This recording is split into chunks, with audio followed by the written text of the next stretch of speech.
Yes, my son. Well, I won't. All right. First of all, I just want to say you were referring to many of us Caucasians as Englishmen. I've been here for 200 years. I'm Australian, so I'm not an Englishman. That's just one other point there. So don't freak out too much over that.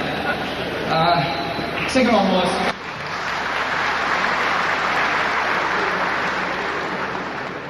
Just 1 second. This might entertain you.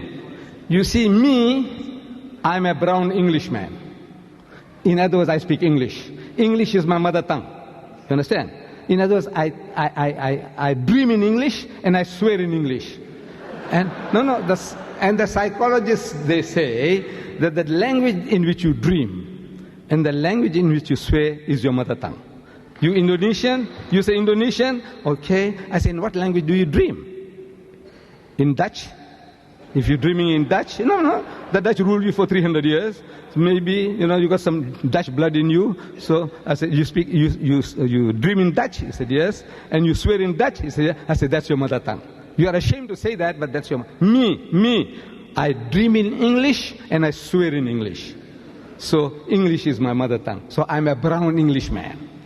So from that point of view, when I said Englishmen, English-speaking people, whether you are American, I say you are an Englishman, English-speaking person. From the language point of view, I'm describing the people, Englishmen.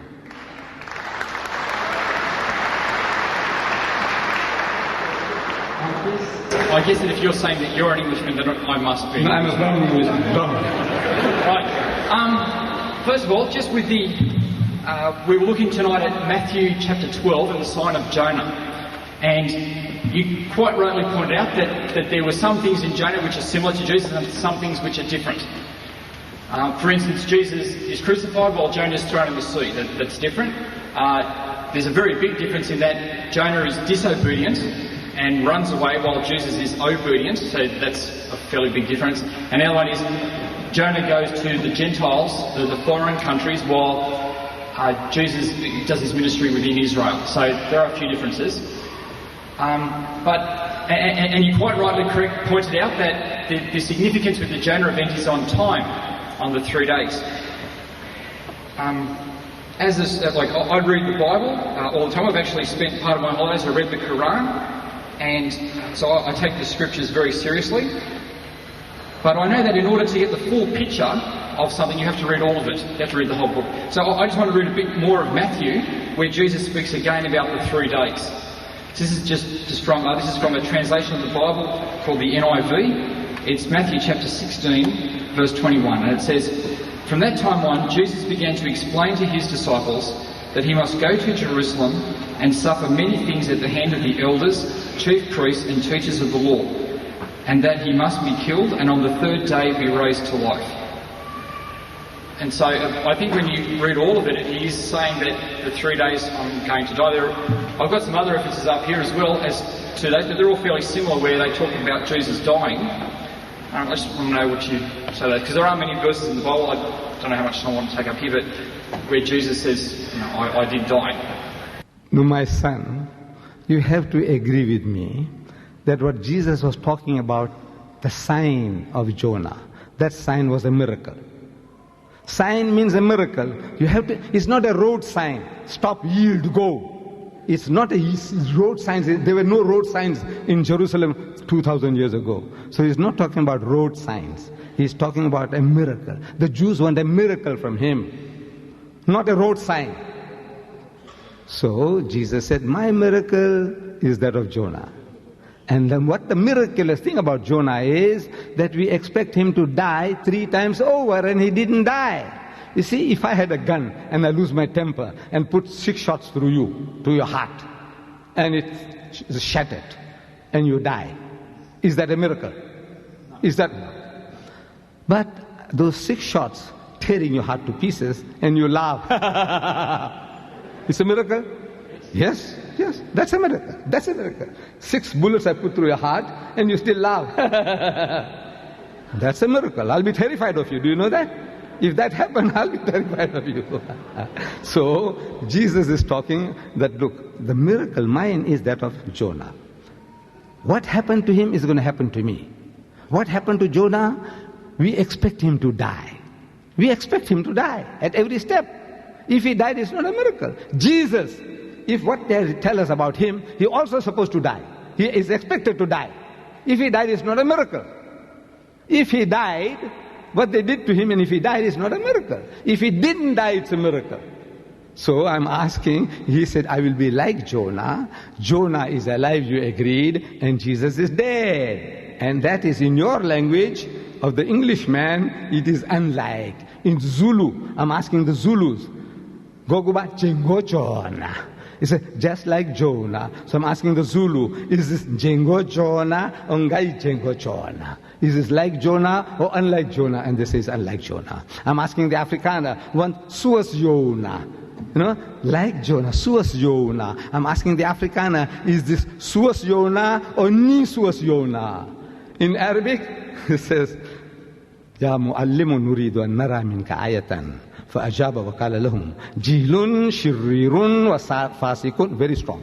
In Arabic, this statement of Jesus is very, very strong compared to the English. It says, Jilun, the Bible is written by the Christian, by the way, not me.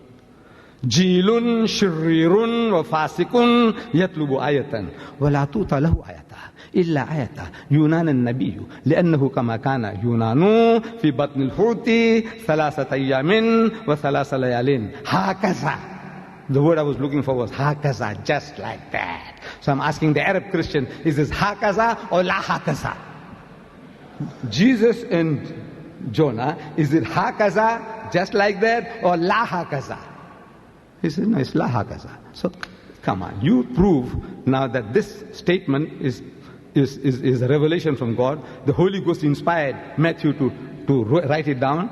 Then it is proving that Jesus is if I was a Jew, I'll never accept Jesus. As a Muslim, I believe in Jesus as the Messiah, one of the mightiest messengers, as a Muslim. But as a Jew, I said, look, this man was put to the test and he failed again and again. He's failing. According to the test that he himself lays on himself, he is a failure, he is an imposter. And as an imposter, we killed him. I would have said that if I was a Jew.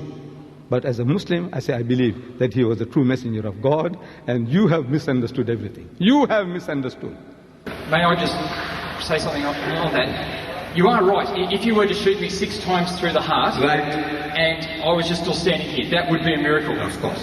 But if you were to shoot me 6 times through the heart and I was to die, be buried, and then I came back to life, that would also be a miracle. Right, right. So it still can be a miracle.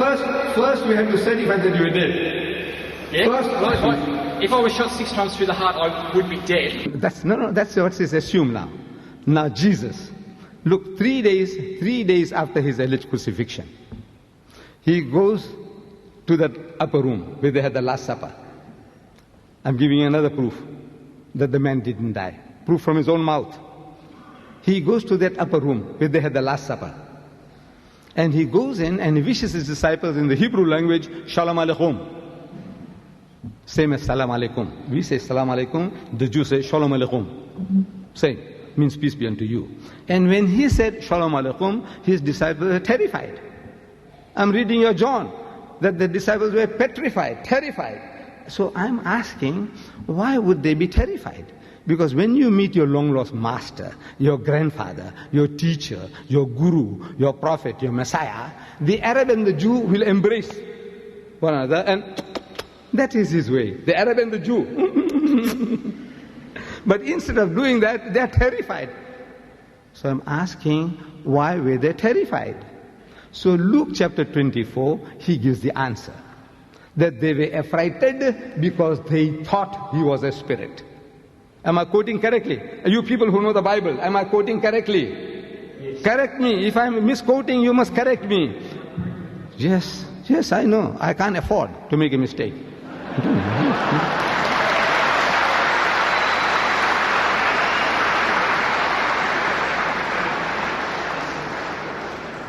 So I said, why would they think? And they thought he was a spirit. So I'm asking, did he look like a spirit? Did he look like a spirit? And everybody says no. Then I said, why should they think the man is a spirit when he didn't look like one? The Christian is puzzled. Why would they say that they thought he was a spirit when he didn't look like a spirit? So I said, look, I'll help you. I'll help you. You see, the disciples of Jesus, they had heard from hearsay people talking that the master was hanged on the cross. They had heard from hearsay people talking that he had given up the ghost, meaning his spirit had come out, he had died. They had heard from hearsay people talking that now he's dead and buried for 3 days. All that knowledge was from hearsay, people talking. Because Mark chapter 14, verse 50, he tells us that at the most critical juncture in the life of Jesus, all his disciples forsook him and fled. All. So I'm asking the brown Englishman and the white Englishman, sir, does all mean all in your language? Does it mean all in your language? Of course, all means all. All means all. So, they were not there. They were not eyewitnesses or your witnesses to the happening. They all had forsaken him. That's what the Mark tells, unless he's lying. You tell me he was lying. His Holy Ghost had deceived him too. He said, all his disciples forsook him and fled. So they were not eyewitnesses or your witnesses to the happenings. So they had heard that man is dead and buried. They expect him to be stinking in his grave. Such a person, you see, naturally you are terrified. You think he must be a ghost, a spook. So Jesus wants to assure them that is not what they're thinking. So he said, Unzuru ila yadayya wa rijlayya. Behold my hands and my feet. Inni ana huwa, that it is I myself. Hussuni wanzuru, he said, handle me and see. For inna ruha laysa lahu lahmun wa izamun. For the spirit has no flesh and bones, as you see me have. So again I'm talking, my dear brother, you Arab Christian and you English Christians. I said, if I said, look, because I got flesh and bones, I'm not a spirit, I'm not a ghost, I'm not a spook, is that what it means in your language?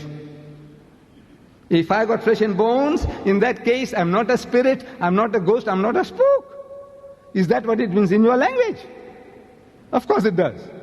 If you got flesh and bones, you're not a spirit, you're not a ghost, you're not a spook. Anybody. If you got this, then you're not that. In other words, he's telling you that the body that you're seeing is not a translated body, it is not a metamorphosed body, it is not a resurrected body. Because the resurrected bodies get spiritualized. You want to know who says so? I said, you're Paul. You say, who says so? I say, you're Jesus. You want reference? I give them to you. Come, bring your bishops and your archbishops to come and have a dialogue with me. In Sydney, I come again, by God, at my own expense, I will come. Get me a bishop or an archbishop and we have a symposium, not a debate, a symposium. Present your case and let me present our case and let the people go and make the choice. So, he said, handle me and see. Tenggoklah tanganku dan kakiku, inilah aku sendiri, jamalah aku dan lihatlah, karena hantu tiada berdaging dan tulang, seperti yang kamu lihat ada padaku.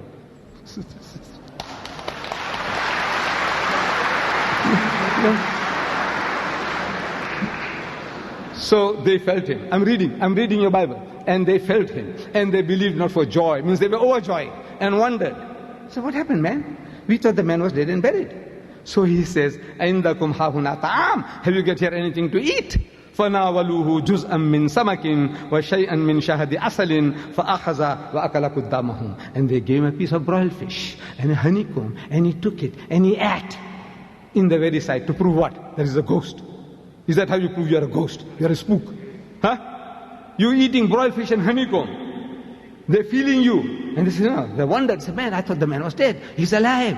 Hooray, he's alive. And eating broiled fish and honeycomb to prove what? He's a ghost, he's a spook.